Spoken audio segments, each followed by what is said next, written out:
Për gjatë gjithë historisë ne kemi dëgjuar ose lexuar ngjarje që na informojnë rreth individëve të posaçëm, shoqërive, komuniteteve, organizimeve shoqërore, të cilat janë munduar në disa momente të caktuara të jetës për të manipuluar një realitet të caktuar. Këtë gjë kanë arritur duke përdorur si instrument shumë gjëra dhe shumë mundësi që kanë pasur në përduar, mes tyre edhe besimin fetar. Besimi fetar është ndjenja më e lartë që posedon njeriu. Është ajo ndjenjë që e bën që të jetë korrekt, të ndërtoj marrëdhënie të mira me Zotin, marrëdhënie intime, private, por nga ana tjetër të ndërtoj edhe marrëdhënie të mira edhe me njerëzit e shoqërisë ku jeton.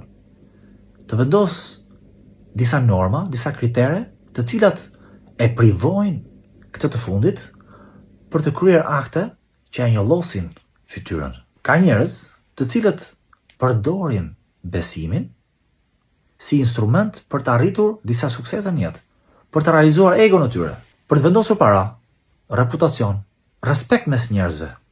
Dhe këtë jo sepse e duan besimin, por sepse e përdorin si trampolin për të arritur qëllimet e tyre.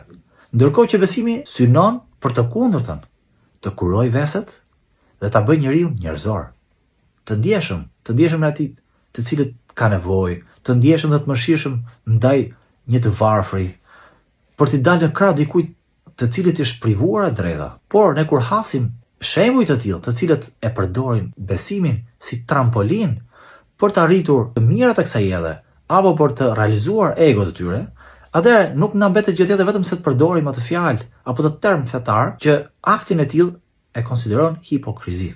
Mund ta agjërosh sa duash. Në momentin që bën hipokrizi me agjërimin tënd, ti nuk je besimtar, ti je manipulator. Ti mund të falesh, por në momentin që ti prezanton në xhami apo në ceremoni të besimeve të tjera, thjesht sepse ti do t'i deklarosh të tjerëve se je fetar, ti je hipokrit dhe jo fetar. Në momentin që ti jep sadakat dhe lëmosh dhe ndihmon dikë, sepse do që të deklarohesh si njeri me zemër të mirë dhe që i gjendesh pranë njerëzve të nevojë, atëherë ti je hipokrit dhe nuk je bojar dhe bamirës. Besimi fetar na nxit që të bëjmë njerëz me zemër, që të kurojmë veset tona, që të kurojmë zemrën e sëmurë nga disa mbeturina ignorance, nga disa sjellje të cilat nuk janë të lavdëruara mes njerëzve. Dhe nuk synon besimi fetar që të kurojmë imazhin ton me anë të tij, apo të pastrojmë atë fytyrë dhe ta pudrosim për të maskuar njollat e pamoralshme që gjenden në të. Pejgamberi alayhi salatu wasalam thotë, agjërim nuk do të thotë vetëm që të privosh veten tënde nga të ngrënët dhe të pirët, por ta privosh gjithashtu edhe nga aktet dhe nga fjalët e urryera. Agjërimi nuk është kurimi i imazhit. Agjërim është kurimi i shpirtit nga vezat e liga. Wassalamu alaikum wa rahmatullahi wa barakatuh.